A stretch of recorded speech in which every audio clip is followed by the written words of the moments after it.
Hello, everybody. We're back. And welcome to another edition of Courtside with Christy and Gabe right here on the Her Hoop Stats Podcast Network. I am Christy Winter Scott, joined as always by my guy, Gabe Ibrahim. Gabe, we're back. Oh my God. We're back. So much has happened. This has been a whirlwind. Now, we always say that, but no, this is different. This is different with the portal, the WNBA draft, the WNBA season, right on the precipice of jumping that up. Listen, it's on and popping. How are you, by the way? I'm good. We have basketball. We were without women's basketball for A minute. I don't know. Yeah, like a couple weeks. And now we're back. We have WNBA preseason, and then the NBA is going on. So we're in the midst of just like super basketball season, which I love. Yeah, same. I haven't slept a lot.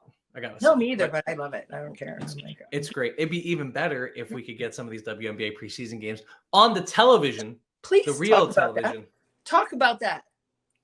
Why don't we have that? Like that, there were so many great games, man. And people are asking, how do we watch? And I'm like, yeah, I can't. And it's like, I don't understand. And we can get it there, right? There's so many, because of technology now, there's so many opportunities and avenues and so many great things. I mean, I know there are over 250 games that are going to be aired during the regular season, but I think the fans are ravenous for preseason competition as well. I mean, before the rosters are etched in stone, if you will, I think there's a lot of intrigue into what makes the teams, the actual teams, right? The rosters and the buildup and, you know, how they're looking, how they're meshing and the, you know, all the teams on paper, like Vegas and New York, like what do they actually look like in person? Like, what's the chemistry? What's the cadence? We want to see that. I mean, so I think maybe it's a build up now for opening night because we want to see it and we haven't been able to watch like we want to. Well, and I think like one of the best thing, like one of the biggest transitions that the WNBA needs to make. Not that this was something we planned on talking about. No, we didn't. But like you want to get the college fans in, right? We had a great college season, most watched college season. Yeah. You want a great way to get them right in is like having those preseason games available because for a lot of them, it's kind of like this may be your only chance to see the player that you loved in a WNBA uniform just because of the way the rosters are. Like Alexis Morris is already off the Connecticut Sun, and that's another discussion, the roster size and all of that. But like it is one of the best opportunities for a college fan to get into the WNBA and see like, hey, there's a player I know. Exactly. I'm going to watch her, and then I'm going to see these other players, and I may like it, and then you get into it. So I think, the preseason is a missed opportunity. I believe it. And I think just because, almost 10 million viewers were watching the championship game. So those 10 million viewers want to see those seniors, who have just matriculated on to the WNBA and cheer for them, on the next level. I know Monica Sanano, I know she's in Los Angeles and she is on social. So we're following these players via social, but I still, I want to see them playing on their respective teams and hopefully they'll make a roster so that can continue. But I think that's just so important. It's vitally important to have that carryover, that momentum of what college women's basketball was this year, and to have that carry into the WNBA season is just what it's supposed to be, right? I think it's just what it's supposed to be, but we need to make sure we don't lose a step and fall through the cracks and have some of those 10 million fans fall through the cracks while they're waiting for May 19th. Yeah, no, I think this little break is it's a little jarring too. It's just like it feels like, whoa, the season ends on such a big note, and then we have this just tiny little lull, and it doesn't give you enough time to catch your breath or really engage if it's not allowed. But no, you're right.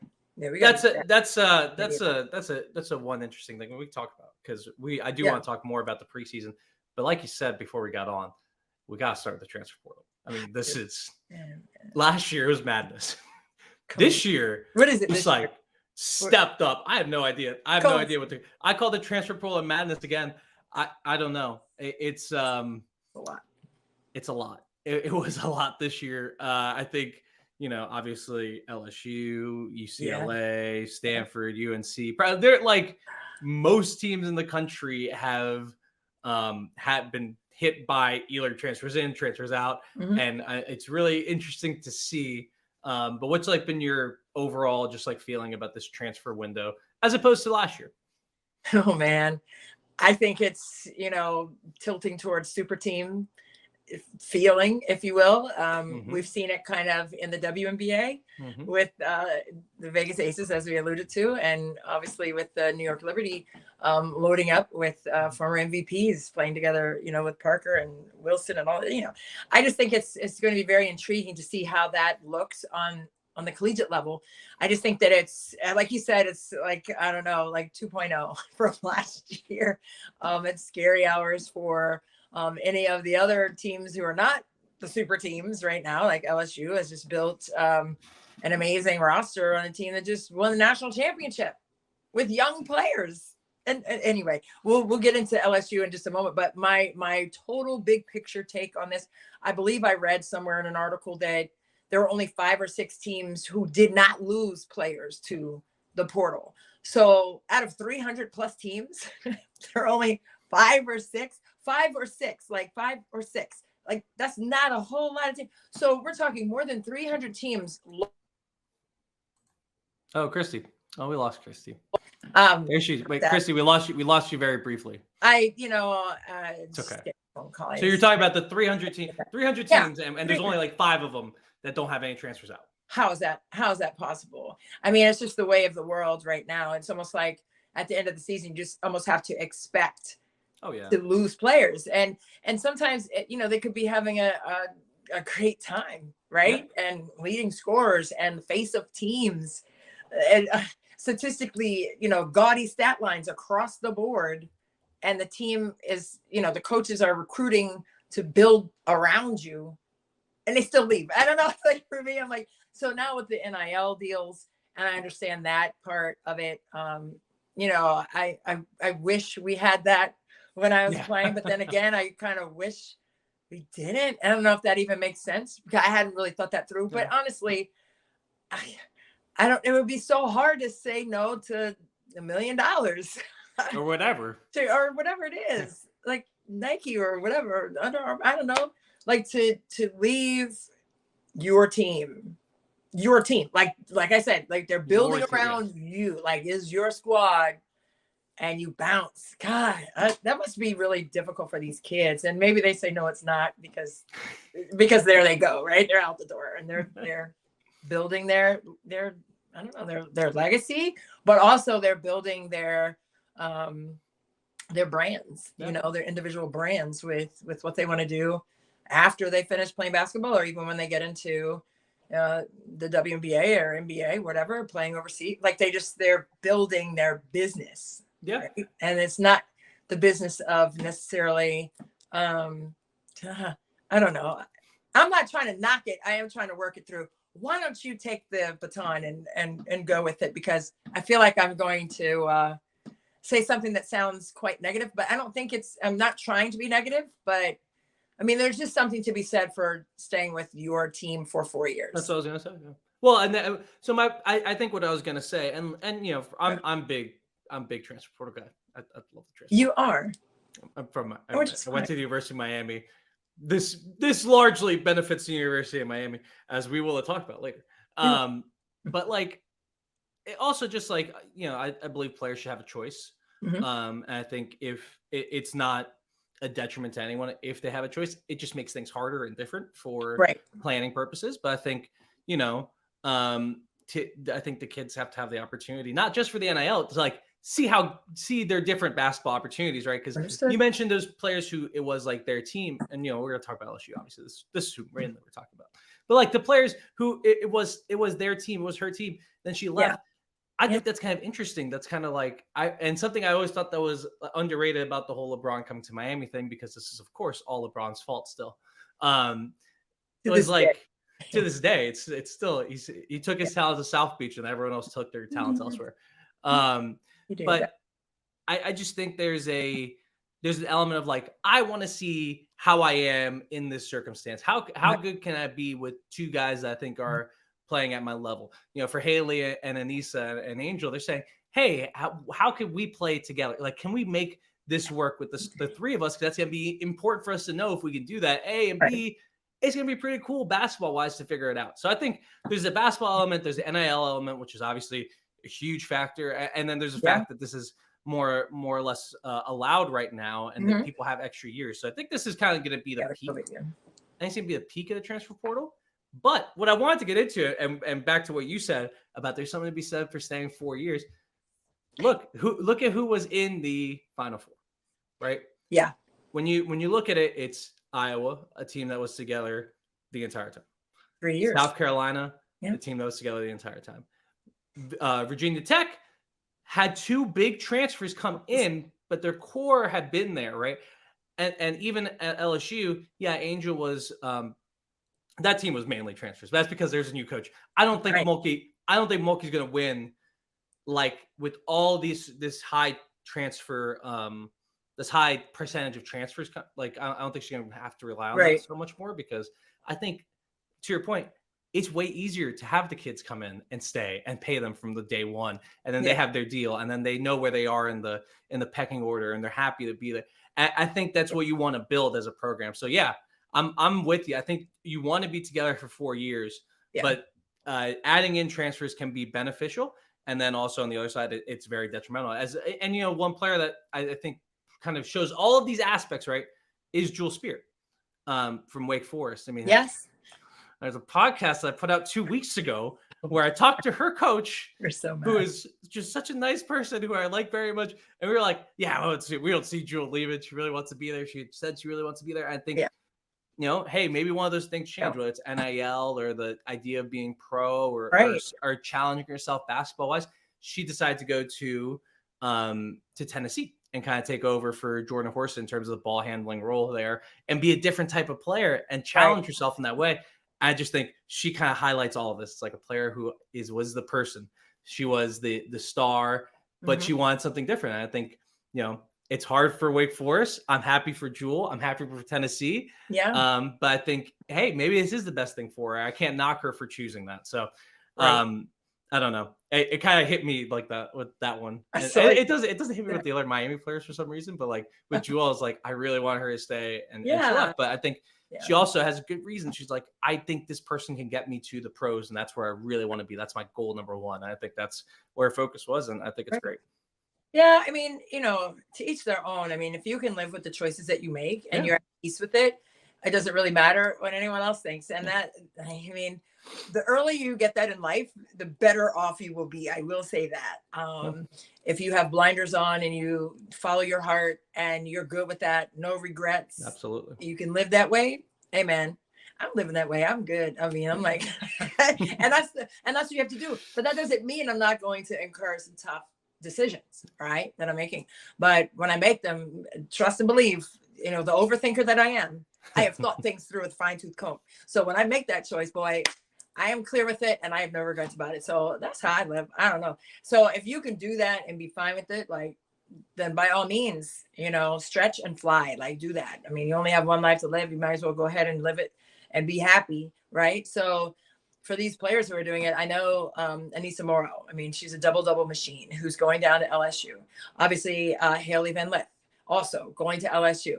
They're bringing in top. How is that possible? I don't know. It's like I have to say it out loud so that I can kind of form my ideas. Do you want to go all in on that? Should we go right into LSU? Yes. Okay, let's do it. We should go. How does this happen? That NIL cash, honey, those bags are heavy and deep. I was in New Orleans. Sweet bags. Did I tell you I was going to New Orleans? And they won the title, so it's like they have all kind of things going on in their favor. Look, I went to New Orleans. Okay. I get it. I was just there. It was super fun. Did you have food, a beignet? I'd never been. You gotta have did you have a beignet? I did have a beignet. The beignets. I had everything. The beignets, the crawfish, the po' boys. You got to do it. The food was amazing. But man, this is a lot. This is a lot. I guess those po' boys are really good when Hailey and Anissa came. Because fresh. I don't know. We may have said this last year about this team, but last year kind of lined up perfectly that this team is going to line up behind Angel. This year, I don't know. I don't necessarily. I never say this because I'm not going to say this with the Liberty. I'm not going to say this with the Aces because I think they're going to figure out offensive wise. In college, There's only one basketball. And I think it's going to be pretty hard.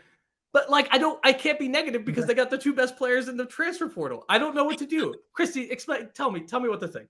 Hey, listen, if I'm Kim Mulkey, listen, she already said, and we talked about this on our last podcast. She said, I'm not worried about the personalities of all these kids. I want ballers. So she's got these ballers. And I think now time will tell, right? You don't have to tell your story. Time will. That's what Candace Parker said when she won the title with Chicago, the WNBA. You don't have to tell your story. Time will. Time will tell in terms of what this LSU team will look like. But I mean, it's scary hours on paper. I mean, I'm looking at it like boom, boom, boom, boom, boom. Wow, wow, wow. Like it's a wow down the list. And then how do you match that? I mean, if you're anybody else, I don't care.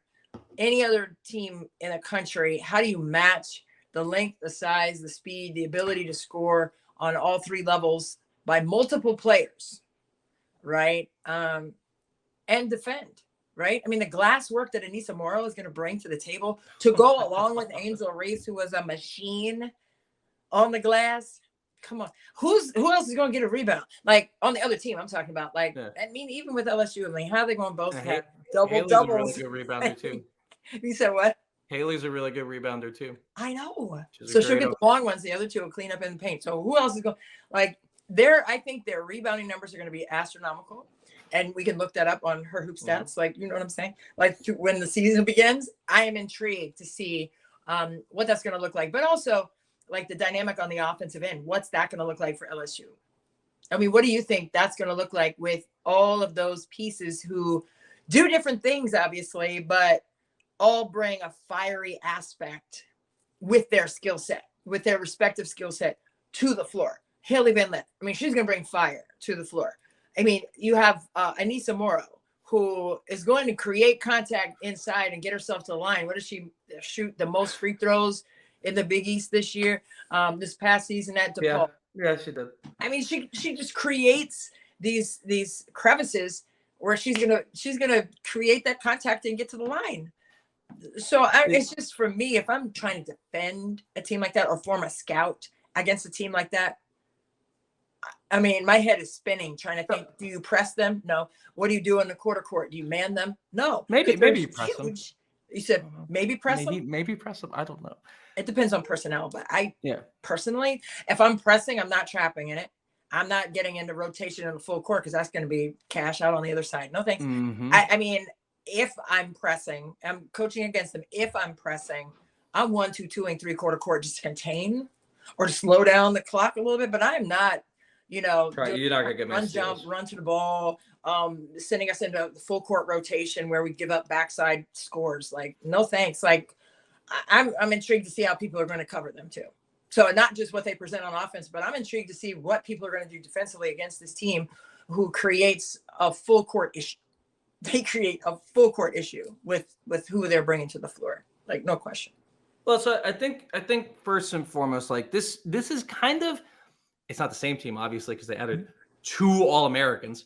But it's they're bringing in Hailey Van Lith for Alexis Morris, and they're bringing Anissa Morrow in for LaDasia Williams. Now, Morrow and Williams, very, very different players. I would say Van Lith and Morris kind of more similar, except Van Lith has just been more prolific. She scored a lot more. She showed a lot more ability to create her own shot. Not that Alexis Morris not good at that. Just Van Lith's a little better. That's why she's an All-American again. There you go.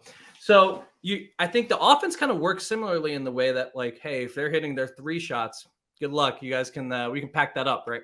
As soon as you see someone like Jasmine Carson is not going to be there anymore, start hitting those 3s, right? Just start packing it in. But I think you have to throw some junk defenses at them because obviously most teams are not going to have the personnel to cover Angel Reese one-on-one. No one's going to have the ability to cover this team one-on-one. Right. I mean, get that out of the way. Yeah, let's just not say. That's why I said man-to-man. Like, good luck, like containing them, especially in the paint. Like, unless you're really really strong in your weak side rotations, and even then, it's like I'm okay. I'm okay trying this. Like, I think you do have to throw out some junk. You have to throw out some zone. You have to just mix it up. I think you do have to play some man, obviously, when you get down and transition a little lot. That paint.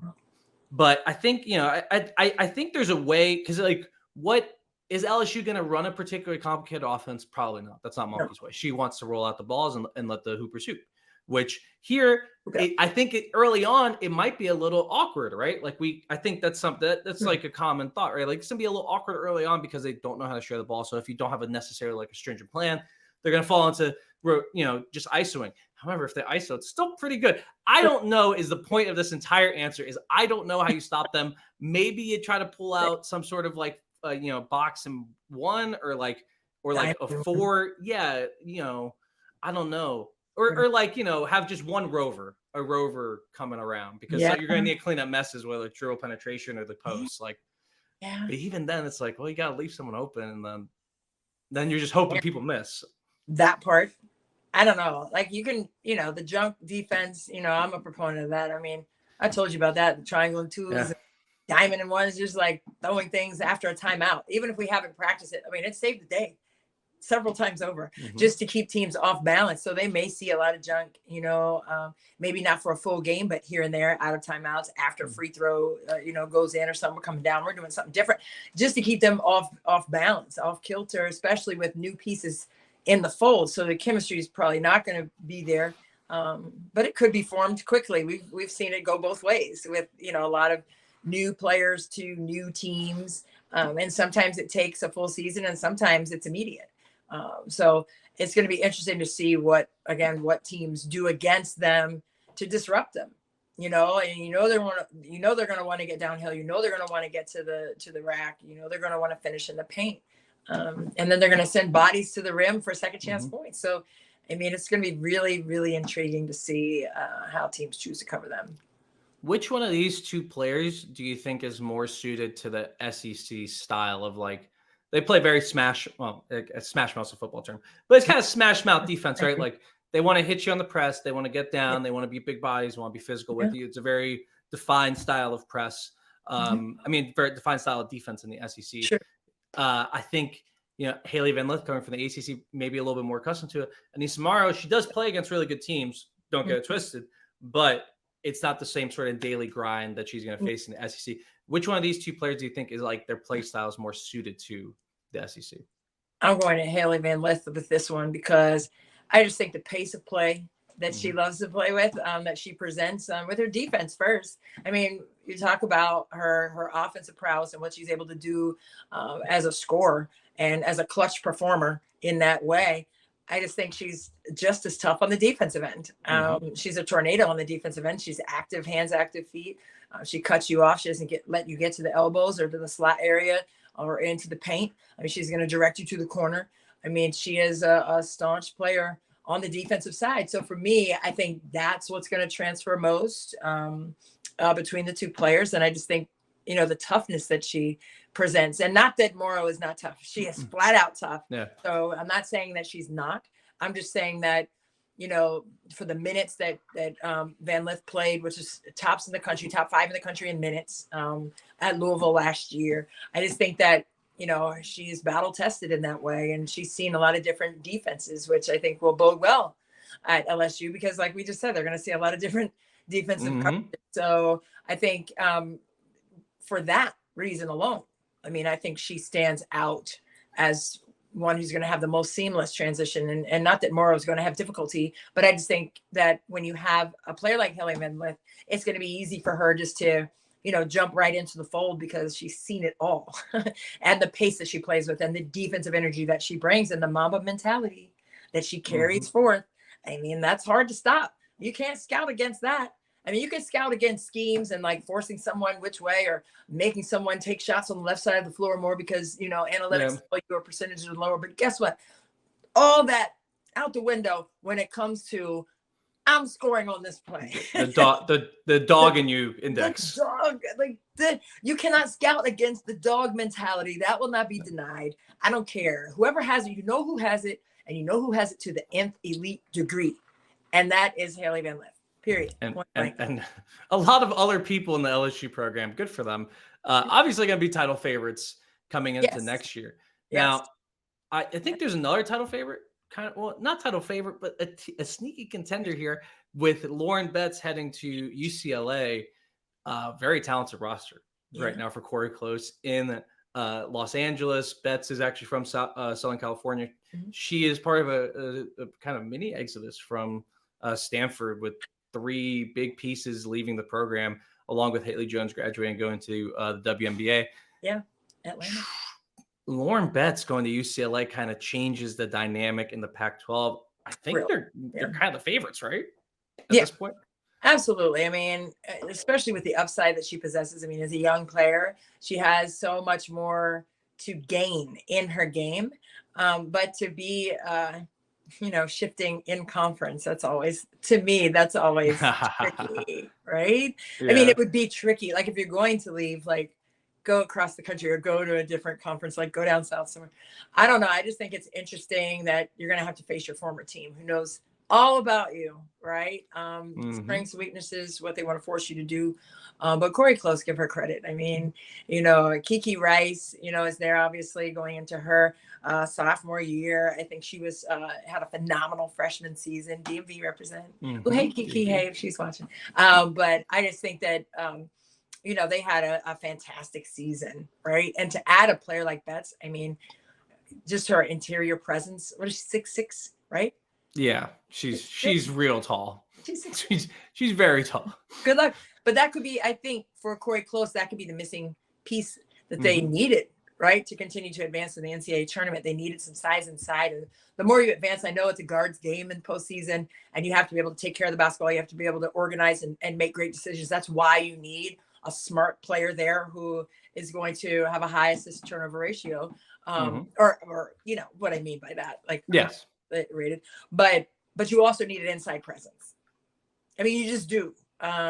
We saw that with LSU, right? We saw that with South Carolina, right? And Virginia Tech and Sonano. I mean, you have to have you have to have a great balance, but you also have to have skilled players across the board. But I think it's most important, to shore up the interior on the defensive end, and she can rebound, she can score in there. She can protect the rim at 6'6". So I just think that it's a great get for UCLA. Well, and I think she's going to be a different player there too. Because I think Corey Close favors more of a center who gets out into space and she can kind of flourish. I mean, we didn't see her get the ball a ton in the perimeter, but I think that's somewhere where she can be really just based on her body type and the way she moves. I'm sure she can handle the ball. I'd like to see her in those situations. So again, this is kind of like it's a basketball move, trying to see how good you can be. And there's probably some NIL. It's Los Angeles. I mean, it's also, hey, I've been to LA. You've been to LA. LA is amazing. I love to live there. If someone offered me money to go there, I would. I'd go. But and to your point, this team also has that guard strength with Kiki Rice and Chris Osborne, and it's going to be it's going to be really interesting to see how USC and UCLA work out, because that rivalry is kind of starting to pick up a little bit, right? It's starting to get some juice, and we're seeing Stanford maybe, not falling off, but they lost a lot. They lost a lot. Oregon's kind of not, that also lost a lot, also kind of not been there. Yeah. Maybe it's a battle of the LA teams. Soon coming to the Big Ten. The Big Ten. I'll be going. When you think about the Big Ten, you think about Los Angeles. That's the first thought that comes into your mind. Just sunny, beautiful Los Angeles. I can't wait to cover out there. So. you got a really good deal. Coffee out, yeah, a really good deal here. I love it. I'm excited.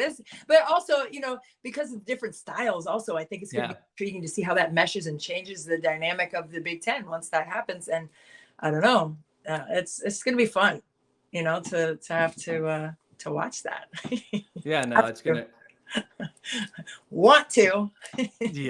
But no, it's gonna be fantastic. I just think it's gonna be even on the men's side too. I think it's gonna be interesting. With Bronny going to USC now, and coming into the Big Ten eventually, I think it's gonna be fun as well. I wonder if Bronny will be in the Big Ten. You think he's gonna one more year? One and done? It could be one and done. I don't know. I don't know. But it'll be interesting, when he goes back to Ohio, Yeah. Oh yeah. He still gets it. Oh man, maybe that kind of makes sense. Yeah, maybe that's part of it, because he can come back to Ohio State, or he's going to leave after a year. Either way, I'm sure whatever Bronny does, he's going to be fine. They seem to have it under control. The Jameses. He's rolling. Yeah, I think they're doing okay. But no, I think the UCLA dynamic this year is going to be awesome. I think they're kind of teams that I want to see them take the Pac-12. No offense to Stanford, I just like to see some change. Just like in the SEC, I want to see. We're just talking about LSU. They still haven't taken the SEC. I mean, they won the championship. They didn't win the SEC. So I think that's going to be important to them next year to beat South Carolina. South Carolina also a beneficiary in the portal, getting Tahina Paopao. And I think they had some transfers out. I forget who transferred out. Do you remember? Oh man, all of that was like, I don't know, like a Ferris wheel. It all happened so fast. Oh, you're going here, you're going there. You have it. I got it. No, it's only Tahina Paopao. That's the only. I mean, they lost. They got in, but who did they lose? Well, they lost all 4 of those WNBA players. Well, the WNBA, but transfer wise, they didn't. That's it. No, they're one of the 4 or 5 or 6 teams that didn't lose anyone to the portal. South Carolina's on that list. They have lost players to the portal. They lost Sanaya Rivers last year, and I think one other freshman. And Sanaya Rivers is a very good player out in NC State. But this year they haven't lost. So I mean, that's going to be a fascinating basketball team next year that I don't want to think about that right now because I spend a lot of time thinking about LSU, and that's like 6 months from now. We have a full WNBA season before then. That's gonna that battle of for the Pac-12, that battle for the SEC, and then we come to the ACC, and I think the team that kind of made the biggest difference is probably UNC, right? UNC, absolutely. They lose Kennedy Todd Williams. Going to Ole Miss, hottie toddy and Ole Miss. That just makes too much sense. I love Todd Williams, man. That's Tamika Catchings 2.0. Like, I could see that. Am I wrong? In style, she's not as good. She's not. I mean, no one's as good as. No, but she's cut from the same cloth, like same energy. Who I always see is Scottie Pippen. I don't know why. Pip. Okay. That's what I always see. Just like the slasher, long arms. I don't know why they just kind of remind me of each other sometimes. I can see that. I mean, that's a huge loss for them. That was a huge loss for them. That is a huge loss for them, for sure. And so they lose her, but then they get back in the portal. They get Lexi Donarski from Iowa State, and then they also get Maria Gapdang from BC, who I think is going to be a really, really talented. I mean, she already was really good at BC. She's a sophomore, so she's coming into this mix with Deja Kelly, Alyssa Utsby. UNC reloaded. I think they in terms of the ACC schools in the portal, they may have done the best. I agree with that. I think, when you have a team with Deja Kelly on it, I mean, if you anyone around her, and she's going to make them all better. I love Deja Kelly's game. I love the energy that she plays with, but I just think when you lose players, it still takes time, to develop that chemistry. Even if you have a player like Deja Kelly running things for you, I just think that it's going to be interesting in the ACC to see how those players mesh. And I think it's not going to happen at the beginning of the season. I mean, I think it's going to, by the time conference play hits, I think you're really going to see whether or not these names and players mix together well for Carolina. So, I mean, that's what this portal has presented to us, right? Like, you've got to learn on the fly. If you're going to a different school, you've got to be able to jump in and be a sponge to the new philosophy that you're going to be playing with and under. So, but I think at Carolina, it's going to be really interesting to see Godly, right, is running things. It's I think I get that wrong. Banghart. I'm sorry. No, it's fair. No, sorry. I was looking for the transfers from Louisville because I want to talk about Louisville. But I think UNC, like, they've positioned themselves very well to being in the conversation with Virginia Tech. I mean, Virginia Tech losing Taylor Soule, lost Keon Traylor. They added people in the portal.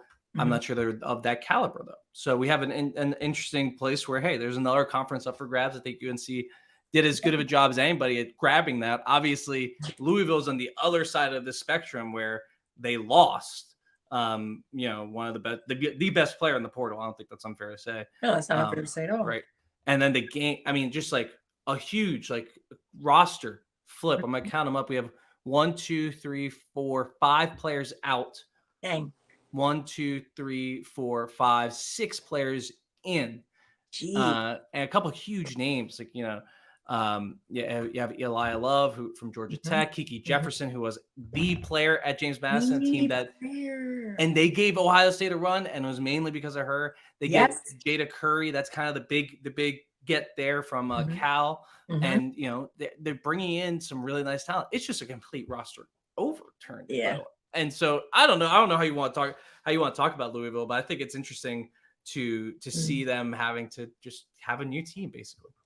Yeah, I mean, obviously with Hailey Van Lith and her departure, I mean, that changes your team. I don't care who else comes in, but her going out changes what your team does and what you want them to do. For Jeff Walz, I know he is masterful at, the X's and O's. He understands how to maximize his players' strengths. So I think without the services of Hailey Van Lith on his roster next year, I mean, he's proven that he can get his team to the Final Four year in and year out, right? Even with the slow start to this season, they still made a push deep into the NCAA tournament. So, it's not how you start, it's how you finish, obviously. But I think, it is going to be how this team starts without Hailey Van Lith running the show. Yeah, I think it's going to be very interesting to see how he organizes the new pieces to his squad and meshes them with the returning players. I just think it's going to be a totally different looking team in terms of what they want to do. And I could be wrong. He could stick with the same philosophy and just say, hey, we're just retooling, right? We're just with new names, new faces, but we're doing the same thing philosophy wise. And I think you'll always have your foundational philosophy be the same thing, but schematically, how does not having Van Lith on the floor change what you do? And I want to see what that looks like. I want to see what that looks like. And if it's similar, then so be it. But if it's not, I want to see what that is. That's different, and how they're going to carry themselves through the season and maintain it, right? Maintain that big difference if there is one. I want to see what that looks like for Louisville. I think it's going to be very interesting to watch that. It's going to be super interesting to see who else steps up, right? Because it's going to be really cool to see which one of these players becomes the player. Because it could be Kiki. Looking at it, I mean, I would say their best.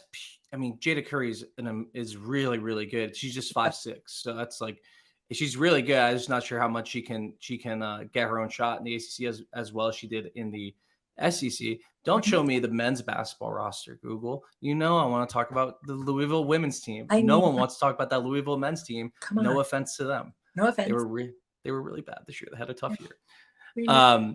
But I think Olivia Cochran comes back. This is the roster for this. So Olivia Cochran comes back. So what kind of role is she in? She's probably the leader on the team in terms of knowing what to do. Nyla Harris is also going to be one of those leaders on the team. So you have those two kind of being your bigs and taking up those roles. But I do think the leading scorer, and this is a big deal to be a leading scorer on the ACC team. Mm-hmm. I think it's probably going to have to be Kiki Jefferson. And then you kind of look at her profile and you're like, wow, she's kind of look closely. She's kind of, she looks a little bit like Angel McCoughtry in terms of just that slashing, long wing. Awesome. I think that's a player that, hey, maybe Jeff Walz goes back and looks at the tape of her and Maisha Hines-Allen, those fours that have really shown off that they can handle the ball and dribble. Emily Engstler type of player who we can talk about once we talk about the WBB. Because it's interesting from a Louisville player, but I think that's going to be really cool if Kiki Rice can come from JMU.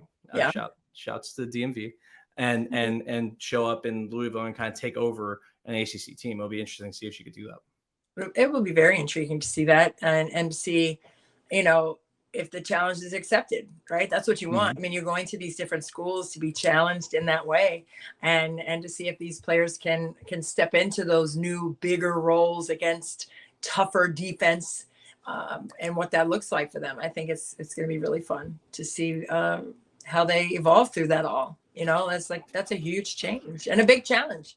But you said that's what you want, so let's see what it looks like. Take the challenge. And so we're not getting out of the ACC, obviously, without mentioning Miami. The Canes lost a lot. I mean, Destiny Harden's in WNBA. Lola Pendande has no more eligibility left. We have the Cavender twins off to WWE, which is like that. I can't imagine something that makes me happier. Like this is two Miami women's basketball players who were tough as heck in the Elite Eight run, going to one of my favorite products, which is the WWE. I'm excited for them. I have like a bunch of ideas for what they should be doing in WWE. And I'll leave that to you. Hey man, I'm surprised. Listen, I mean, I know they were tough and physical, but WWE is a different story, Slim. Like, wow, you're gonna be going through some tables. Hits. What? You're gonna be going through the tables. Yeah, have fun with that. More power to them, by the way. Do you? But guess what, boo boo? That's not. I'm not doing that.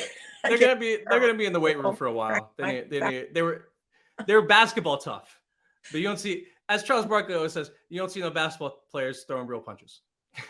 Right. They'll breathe on you real quick. Maybe a push, but being thrown on the table and your head up in. It's not my jam. So hopefully it all goes well. So, ladies. I mean, it's fun, I'm sure, for you, but not for me. It's going to be great. I think it's going to be great for them. And if they come to DC, we may have to go to a show. I will go. I will go to cheer them on, but those are shoes I do not want to put on. No, I'm good on getting in the ring. Although I would get thrown through a table. Just in case WWE is listening, I would get thrown through a table. One time. I can do it once. I'm here. I can do it once. Have someone powerbomb me through a table. I will cheer for you on that, and I will not be doing that. Okay, I'm not gonna. All right, we have to stop talking about WWE because Bad Bunny was in a thing this weekend. It was awesome. I have a lot of thoughts, but I want to talk about the Miami Hurricanes. They get in the portal and they get Cheyenne Day-Wilson from Duke, a player that when I was at the ACC tournament, there's rumors of her potentially transferring. And I was like, she's a Miami Hurricane basketball player. Kind of small guard. She reminds me of some of the other players that this team has had in the past, including the Cavenders. So I think she's going to step into a very nice role for herself and have a lot more freedom to score. They get Jada Patrick from Columbia, who absolutely killed the Canes when she came down. She went to Duke originally, so she has that ACC recruiting pedigree. Mm-hmm. Comes over from Columbia, where she was a big time scorer. I think she's gonna be really good. Right. And then this team is just rounding out nicely, and we're gonna see how this can keep up. Right, you're losing a lot of talent. How can Katie Meyer keep this momentum up from last year's Elite Eight run? I think this is a really good start. I think Cheyenne Day-Wilson, she's gonna have a really big season. I think she's going to turn some heads because she can have the ball in her hands in positions to score that are much better than where she was last year. Yeah, agreed. I just think she's going to be a key piece. And Katie Meyer, she loves to have players, be themselves, right? And she'll mold whoever comes into her program, whether they're a freshman or someone out of the portal. She'll mold them to fit what she wants out of her team. And that's been the beauty of Katie's coaching ability over the years. And we've seen it, and you've seen it firsthand when you were down there as a student. So I think for Katie to have someone, like you said, with ACC knowledge and experience and understanding the other teams in the conference, I think that bodes well. But I know for Duke, they lost a handful of players to the portal as well. So that's going to be, a hit for Carol Lawson and her team. But I just, I'm super excited for Miami. I'm super excited for Katie. And, I just think she has some real good lumps of clay to work with. Oh, wow. Duke lost a lot more than I expected. Sorry. When you said that, I was like, yeah, they did. Because, Celeste Taylor's in Ohio State, huge transfer. That's a huge one. That's huge. I want to talk about the ACC Defensive Player of the Year going to that's the team that presses the most in the country. That's nice. Good fit. It's a good fit for Ohio State. Good for them. Kevin McGrath. Good for. He's gonna have a great time with her. And then they lost 1, 2, 3, 4, 5 players in total. That's a big play. They did get Tania Mayer from Boston College, who I like at Duke. So that's a nice add for them. But yeah, it'd be a different team. I actually thought Shy Day-Wilson, she's a great player. Carol Wilson's obviously a great coach. Carol Lawson's obviously a great coach. Yeah. And just like, it didn't seem like she was like a schematic fit there. I think it's just not necessarily, the right fit. I think Mayer's actually a much better fit. Yeah. From what I've seen of her. What's the Lee Volkner went to Marquette? She went to Marquette. Yeah. They had 5 out of there. That makes it tough.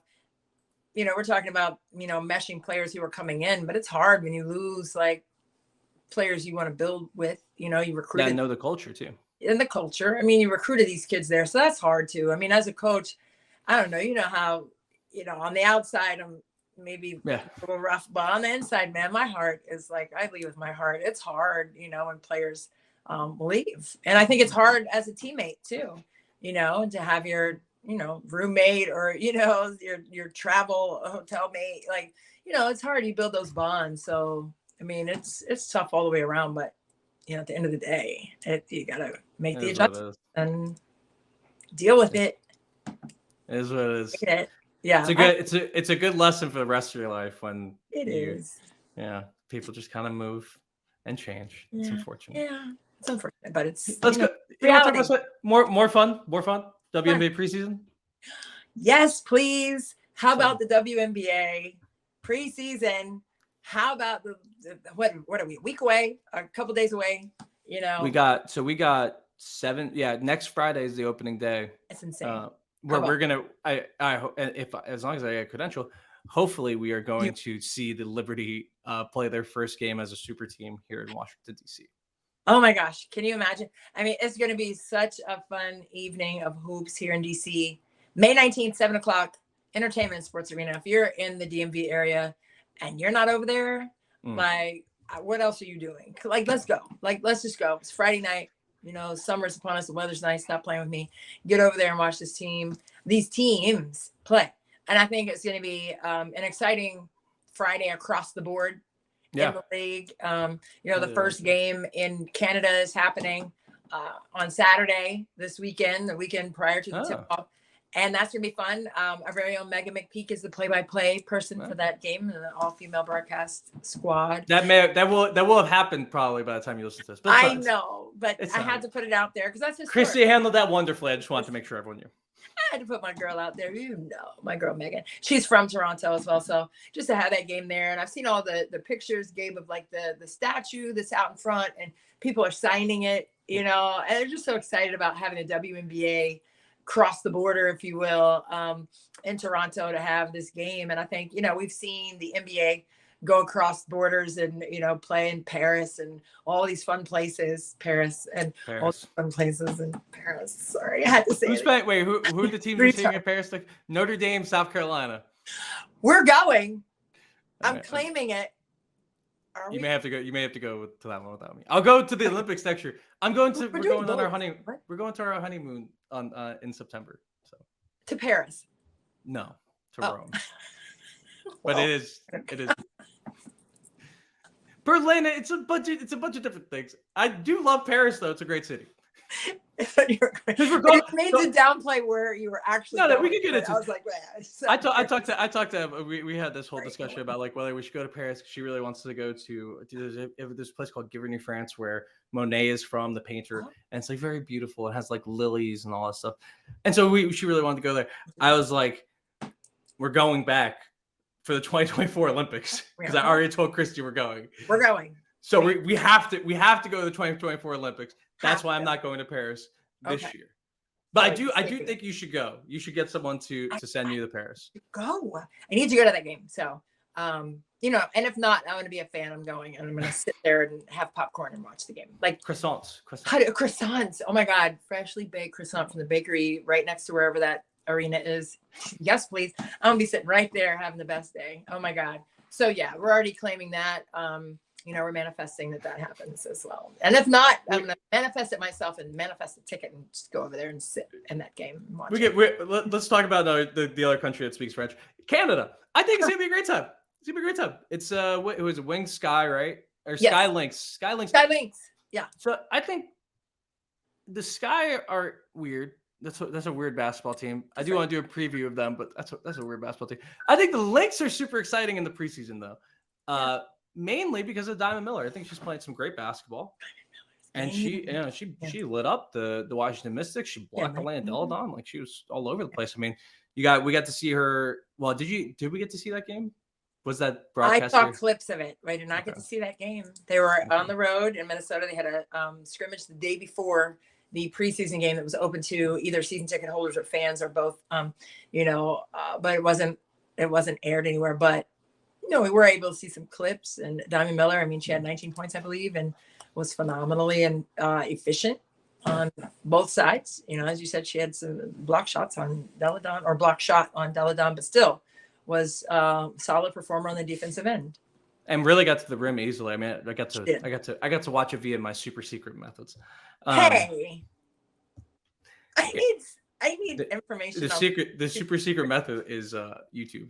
There's I'm not gonna say it. We'll talk off air. Okay. But I think she got downhill really easily. I mean, it kind of looked like college for her in terms of getting downhill. I mean, she did, obviously she ran to Ariel Atkins a couple times. I think she had like 2 charges in the game because she's still learning. Her processing speed has to get there. But man, I was just like, she looks so much more like she did in college than I expected her to in WNBA. Also, took like some really clean threes. Faders. Up and down with the shot, but she took them confidently, cleanly, and that's really important. And I think she can be one of those players that ups her shooting game a little bit in WNBA. So I'm excited to see her play. But yeah, I was really, really impressed with Diamond. I think that was one of the most exciting things I've seen in the preseason so far. Yeah, solid. And you love to see rookies just have that seamless ability to take that next step and be their true selves genuinely. And I think that, that's what Diamond Miller presented in that game. She was playing with confidence. And I think that's more than half of the transition, right? Just having the confidence. There was no hesitation. Even in the shots that she missed, there was no hesitation in those decisions to take that shot that she took. So that's what I look for mostly. Like, and I don't care if you're a rookie or anybody else. If you hesitate, you think long, you think wrong. You got to go ahead and go in the moment and make plays like how, and stay within your skill set and get it done. So I think for Diamond Miller, I mean, the fact that she's been able to, just step right in and be the player that Cheryl Reeve knew she would be, I think it's really exciting. To see what she's been able to do. But, you got to give Brenda Frese credit for preparing her for those moments. And I think after they lost to South Carolina, I remember interviewing Diamond, and I said, what have these 4 years meant for you? And she said, I've become Diamond Miller. I've become a woman. And I was just like, girl, you better preach. But she was just so empowered. And this was after her season's over, right? Her career is over at this point. And she was still standing strong in herself. Like I went through, my freshman year, came through to this moment, and I've discovered who I am, as a person, as a woman. And I am Diamond Miller. And the way she said that, it was just, it made the little hairs on my neck stand up, because I was just like, wow. It's just so empowering to see young women be confident. And that's how she played. So it just kind of like meshes with what I was saying, like the ocean, right? Like she just came right in, like, this is me. I know what I can do. And that's what she showed. And it was pretty amazing to watch. And, I didn't think about this until now, but like Cheryl Reeve and Brenda Frese, I wonder how similar they are as coaches. I feel like they kind of give off the same energy. Like, I agree with that. They're nice, but they can, get not nice. But that's a good coach, in my opinion. Accountable. Hey, hold you accountable, gonna make sure like what you're supposed to do, give you freedom though to play. And I think Diamond is exploring that freedom, and she got that freedom in Maryland. Especially in the last 2 seasons. So I think she's kind of exploring that more. We're going to see what kind of the type of player she can be. And I'm excited for her after watching that. I think the Lynx, I think there should be on more people's radar in terms of a contender. They're a good basketball team with a really good coach. Agreed. No, I think, they have a lot of great pieces. Right. I think that Cheryl Reeve, obviously, USA basketball, she's going to be the next Olympic coach. So I think, with that kind of experience, obviously winning titles in the league for them. Right. I just think that's going to be really fun to see her pour into these younger players this year and form this camaraderie and chemistry with a new group. And she knows how to do it. Clearly. So it's like a restart of the dynasty. Lindsay Whalen just recently went into the Women's Basketball Hall of Fame, and it's because of her experience under Cheryl Reeve, right? Obviously with USA Basketball as well, but just to know that a point guard who was coached by Cheryl Reeve goes into the Women's Basketball Hall of Fame. that's not for nothing. Okay. That's a major deal. No, I think this is kind of going to be the time where we see, like, you know, what type of coach is Reeve? Like, how much can she develop? Because, you know, she did develop one team that was awesome. Right. Now, can she do it again? And I think that's the really big test for a lot of these coaches is, you know, you have someone like Greg Popovich who had the same players for 20 years. And that's how you won then. Now it's going to be interesting to see if he can develop these young guys into a future winner. He may not be the coach of that team that eventually wins, but can he develop them now? I think it's similar task is in front of Cheryl Reeve, and that's why I'm kind of excited. It's just kind of different thing than she's had. I think, you know, we're going to see a transition for them. But Nafisa Collier coming back too, like, I know she's still Nafisa Collier, you know. She is. Even after having a baby, it's like women are so powerful in that way. It's like, you know, have a baby, get right back to business. I mean, like, she's hooping. She played last year. I don't know. That's another thing where I'm like, I can't. I can't even think. You know how you said you wouldn't go through the table in WWE? Yeah. I'm not. I'd rather go through the table. You're like, table or baby? The table probably be like, I'll be okay. I don't think I could be as tough as women are. Yeah, it's quite something physically. Yeah, the metamorphosis. I'm glad that she's back and just killing it. And you got to see the Mystics up close and personal against the Dream. Yes. I thought there was a bunch of really interesting things in that game. I thought, you know, the Mystics, obviously starting with them, like Delle Donne just looks spry. Like she had a man, you know, do you remember the one? It was a steal. Oh man, I think Brittany Sykes got the steal, which is like a likely situation because she gets steals all the time. But so she got the steal and she like comes down the wing and then Delle Donne's coming on the 5 cut. Yeah. No one around there. She just gets it and goes reverse. For no reason. It's like still almost like touching the rim in the back where I'm like, EDD, who is this? She's balling. She's hooping. Listen, Delle Donne said at the end of last year that at the exit interview, you know, with media, she said that she was going to really, you know, put in a ton of time with her body strength and balance and all of that. And she was hoping, this was at the end of last year, she said she was hoping, you know, not to miss any games for load management like she did at the beginning of last season in WNBA with the Mystics. So this season coming into it at Media Day, she said, I am not planning on missing any games. I feel like I'm the strongest I've ever been in my life, right? She's been working on how her body moves, how her body works, what's best for her body, especially at 6'5", to be able to, you know, land the right way, to be able to move the right way, to get down on the ground. And we saw her on the ground several times in the Atlanta game, and a couple times, and we were talking about this before we got in here, but a couple times, like, she laid strong screens on folks. Okay, I'm talking about right there, hit the wall, right?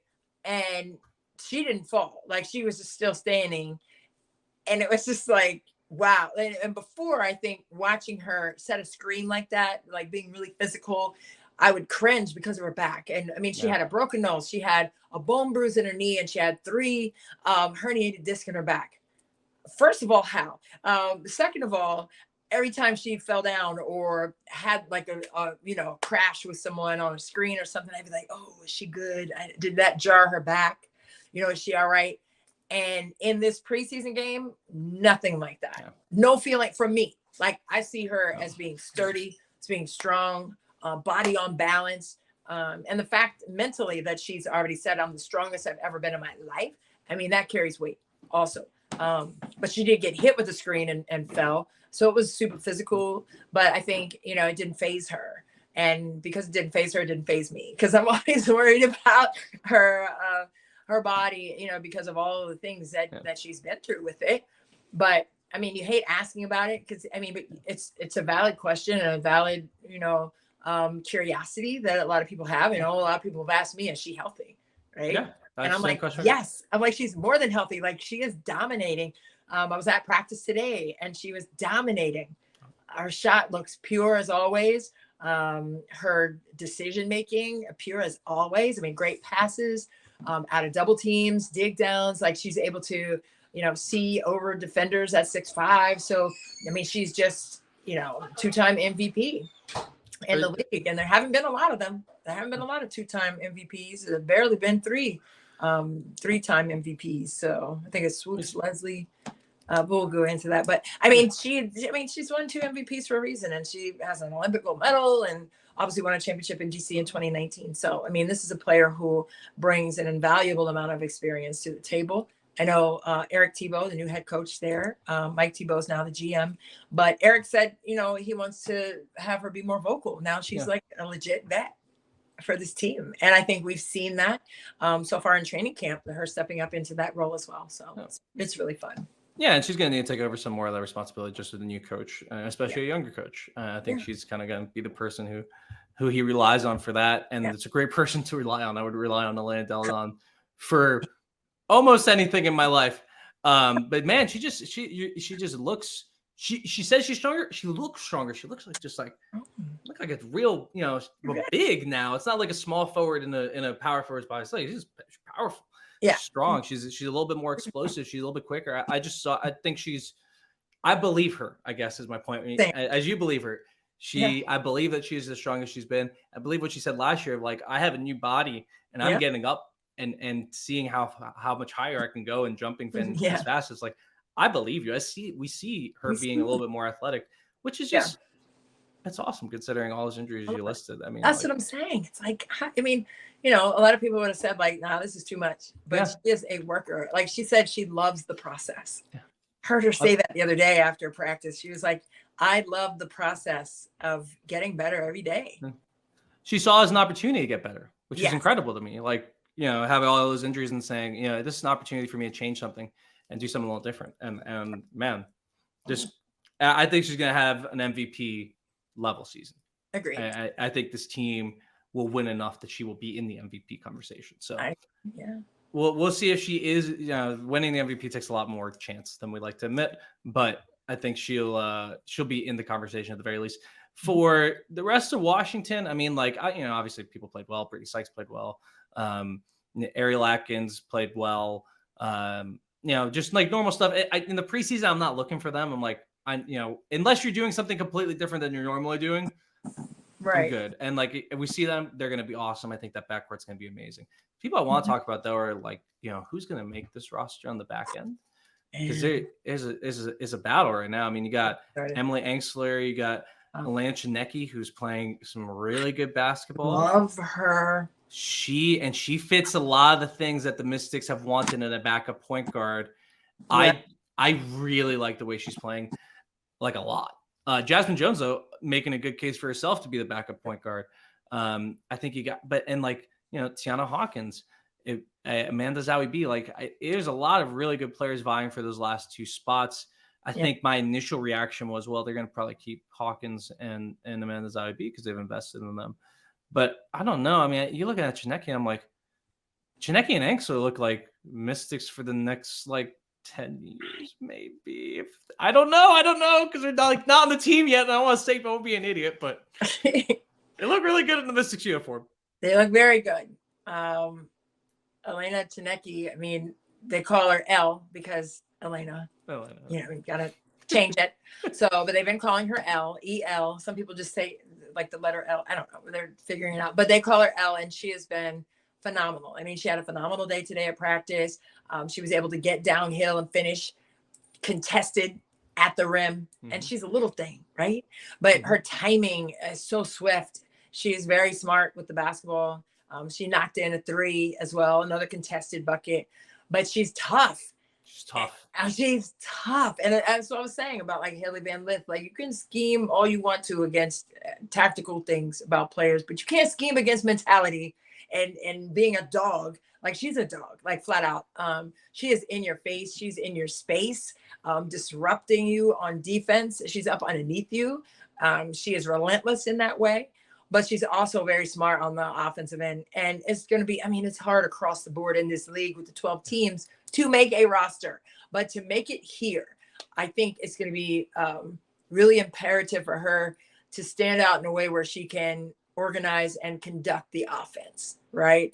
I think, with Christy Toliver here, obviously with Cloud, averaging 7 assists to lead the league last year. I mean, you have these playmakers and these players with a ton of experience in those roles. But then you also have a Brittany Sykes who can initiate offense as well. But then you also have Ariel Atkins, who played some point guard with USA basketball when she won a gold medal a couple of years ago. So you have all these guards who can initiate. And I think that's kind of been an intriguing point for me to kind of come back to with questions after practices, Gabe, because it's like, all of them are so interchangeable. There's so much flexibility and, in how they can attack in the open floor and even in the court. And you go back to 2019 when Cloud and Toliver were playing at the same time with one another, and they were interchangeable at the 1 and the 2. So I think it's going to be really interesting to see what the Mystics do with their final 2 spots or 1 spot. I mean, they're only going to keep 11. They're keeping 11 players. Yeah. That's what Eric they can only keep 11. Who hold on. I gotta. They have 15 right now. They've released 2.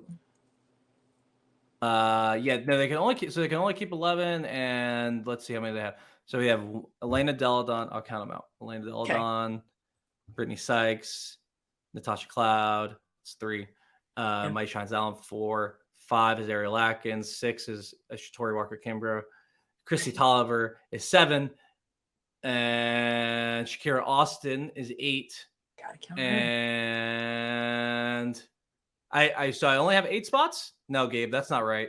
That's not right. Hold on. That's not right. Start over. Golly. All right. 1, 2, 3, 4, 5, 6, 7, 8. I guess I only have 8 spots wrapped up. So I have 3 spots to somebody, baby. Who are you missing? You're missing somebody, Gabe. Am I missing somebody? I don't think so. I think you're missing somebody. I mean, so did you say Tiana? I'm counting. I have not. Well, Tiana, I have is battling for the 3 spots. Okay. Well, I mean, I think she just has to be whether she's on it or not. It's just so they can't keep both. They can't keep. I don't think they can keep Tiana and Elena, or not L, because we have 2 Elenas. They can't. She can't keep Hawkins and Chinecki if my maths were correct. Although they could if they got rid of Amanda Zabi. I forgot how this all works.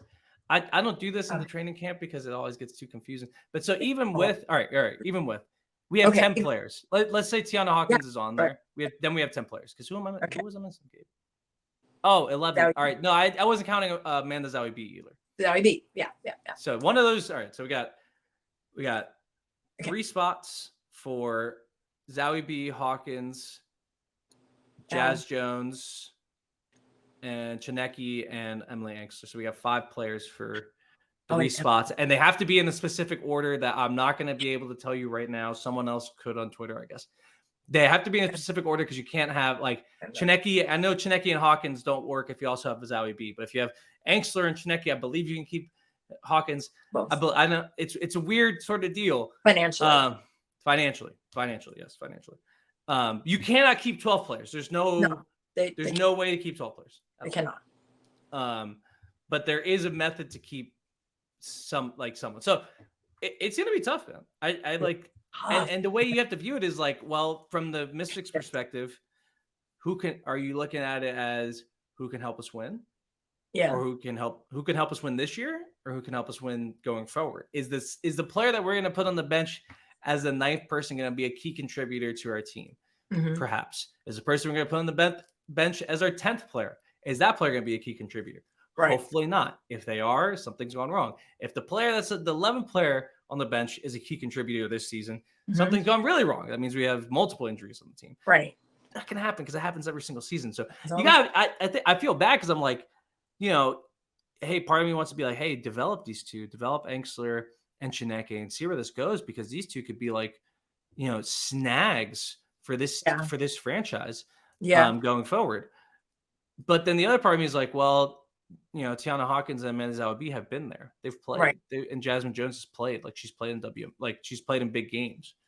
So I don't know how would you we should probably get off soon, but how would you balance those ideals? It's tough because it's all about what you need, and you don't know necessarily what you need at the moment, right? I mean, check with me in July, and then it can make it easier call. Well, what do you need next year too? Because like, is Christy year. Toliver coming back? Right. I don't know. If Christy Toliver's not coming back, then well, it makes a lot of sense to keep someone like Chineke around because she's gonna be needed next year. That's what I'm saying. It's tough. I'm glad I'm not, Mike Tebow in these instances, to have to make these kinds of decisions. But I mean, I've had my eyes on him in these practice training camp sessions and at that game. It's going to be tough. And they have an open session with season ticket holders over the weekend. So I get to see them again in scrimmage form, which is always kind of a truth teller in terms of chemistry and decision-making in not just drill work. Even though they have scrimmage, but when you see them kind of really going get after it consistently, for game quarters and timeouts and all this stuff, make it realistic and all that. I don't know. I just think it's tough. But for me, my vote right now would be for Elle. And I just love the energy that she brings, but I also love the fact that that'll give them even more depth on the perimeter. And someone else who can handle the basketball.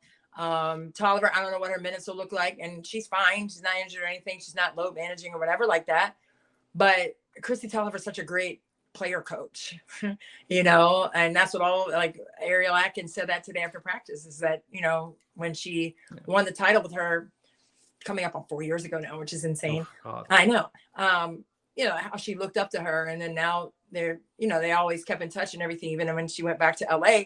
But it's like she's such a great coach. Like the adjustments that she makes. Amanda Zoe B said that after practice today too. Like the adjustments that she sees is immediate, and she just has a coach's eye. So I think she would learn so much too from obviously the great coaching staff. I mean, Eric Tebow is great. Latoya's great. I mean, they just have a solid, Shelly, all of them. They just have a solid staff. I get it. But to have a player actually on the floor, who's doing, making these reads and decisions and seeing what the opposition is doing and finding like a little, like a little secret way to, break teams down. I think it's just an invaluable opportunity for her to learn from someone like Christy Toliver too. Well, yeah. And I think, you also kind of want to keep Toliver for the end of the season. So I think it's a great way to spell her if you keep someone like Chineke. And really the other thing is like, Jazz Jones is there.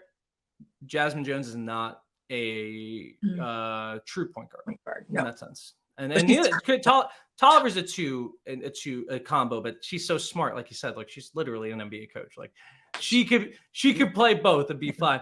I think the true point guard right now that they have though that could turn into someone like Christy Toliver is Chineke. So I would love to keep her. I love to keep Engstler too because like I love Emily. She is tough. She's tough. She's long. She's at a position of need. They don't have someone on this roster like her. That sort of 3 and D combo wing that can cut. She can cover a lot of people. She patches up a lot of holes. Oh man, I think she is like someone that. Could you imagine last year in the draft if we were like, the Mystics got both Shakira Austin and Emily Engstler? Like it's tough. And she's gonna be a free agent at the end of the year because she got cleared waivers. So that like works against her, but man, she's playing some good basketball. She's a toughie, man. I love Emily. She was kind of surprised that Indiana released her. I mean, she was the number 4 pick in the draft last year out of Louisville. I was surprised too. I was very surprised. I was surprised 3. But yeah, I just think that that hurts you too, right? Emotionally, obviously, like what we were talking about with the transfer portal, like having to leave, being asked to go is different than transferring, but the emotion of being rerouted, in a different city. And she did get picked up pretty quickly afterwards, but still it's like, there's an adjustment to be made emotionally. Like, she even said it herself, like, you kind of question your ability. It's like I was the number 4 pick overall and I get released. So it's kind of like a slap in the face, a slap in the back of the neck, like, boom, you still have work to do. Like, oh, boom, like we believed in you last year, but this year you don't fit. And this is no shade to Indiana. I mean, it's a business. Like you have to, shake and move and still be emotionally tough enough to take that hit and to hear that and stand on your own 2 feet in the next city and come and bring your best self. And I think that's what Emily did, especially in that Atlanta game in the preseason. I mean, she had 11 points. She got an open floor. She got in the gaps, got some live ball steals, and was able to do a great job of finishing. So, I mean, she's making the best of it. I mean, she's giving her best, but it's just a matter of fit. And that's so tough, you know, with the rosters being the way they are in the WNBA. And it's been said across the board how harsh it is, you know, for all these players who are, you know, fighting for spots, and not just physically fighting, but mentally, like with Emily, like being released from a team you're drafted to.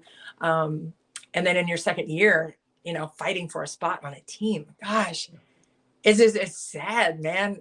You know, but hopefully, you know, Kathy Engelbert, you know, she's talked about the transition to get more teams in the league. And it's a process. I mean, it's going to take some time, but, you know, maybe we can just open up some more roster spots to keep these kids, man, because this is hard in every way, right? For these kids to survive on the professional level. And I just want them to thrive and not have to worry about surviving. Like, I want them to thrive at the next level and have these opportunities to ball out and just play and hoop, like just be you. And, you know, it's just really hard. You see it in their face that they want it so badly. Right. And I just feel it in my gut. Like, oh, I just feel it for them, you know, because I know how bad they want it. And I know how much they love the game. So I feel that for them. And it's just really hard to see players not make it who have the heart and the love of the game like that, the passion. We cannot start the expansion talk at the 1:16 mark of the podcast. No, we're at 1:16. Oh, we are 1:16. We cannot start the whole discussion right now. We should have it. It is interesting. We should have it. It is interesting. And I would love to see Emily Engstler on a roster. I think she should. I mean, and you know, I don't know how they're gonna. It's tough. The Mystics have a tough team to make. You know, a lot of things happen in the preseason that we get to talk to. I thought the Dream had a lot of cool stuff happening. And we're gonna get more preseason that you probably gonna watch before we watch, and then we'll talk to you next week. Yeah. But I think there's a big roster discussion and expansion discussion that we've had a couple times. We should renew it every year. So maybe that's a next week conversation where we get back onto the expansion talk. For sure. Moving to one team in Paris, though. Team in Paris. That's our biggest recommendation. Let's go. We have to go to Paris. I'm telling you, you know, for the Olympics, but then that, you know, Notre Dame, South Carolina game, like, we're booking that. Like, we're going. That's booked. We're going. We're sneaking into Neil Ivy's luggage. We're gonna be stowaways going to Paris. I'm here for it. I'll be a trainer. I'll carry the bags, whatever you guys need. Hey, listen, I'll be the social media person with my phone. We could do that. I'm here for it. There's always a role. Notre Dame or South Carolina, just let us know. All we need is a plane ticket. We're out here. Yeah, fly us over. Yeah. Somebody's private jet. Somebody has one. We'll get it. Jaden Ivey has some. I'm sure he has one now with the Pistons. Anywho. Yeah. So we're going to wind it up. Are we winding up, Gabe? We are winding up. I need to go to my wife's birthday dinner. Oh, happy birthday, Emily. Oh, happy birthday, Em. Tell her I said. I did a good job on gifts this year. Well, she's not around. Can you tell us what you got her? I already gave her one of them. I made her these little Pokemon cards of my dog. So they're really good. That's so thoughtful. And see, so when we first started dating, I gave her Pokemon cards of her and me, and that was really cute. And so now this is our 30th birthday, so I brought it back for this one. Oh, you did good. You did good, Gabe. I thought this one through. Thank God. Thank you, WNBA, for not having regular season games yet. I had more time to think about it than I would otherwise. No, but see, it paid off. You did great. That's a great gift. Thoughtfulness counts. I'm going to tell you that right now. Yeah, that's fabulous. Well, happy birthday to Emily. And we don't have to go. Gabe's got to get to a birthday dinner. But we got to get up out of here. That's not how I was supposed to say that, but it's fine. Whatever. She's rolling. Yeah, we're going to keep moving. But anywho, we're going to be back bringing you more women's basketball news on future episodes. So make sure you come right back here on Her Hoop Stats Podcast Network to check us out on Courtside with Christy and Gabe. For my guy, Gabe Ibrahim, he's on the side. I always do that. There he is. For my guy, Gabe Ibrahim, I'm Christy Winter-Scott for Courtside with Christy and Gabe on Her Hoop Stats Podcast Network. We will see you next time.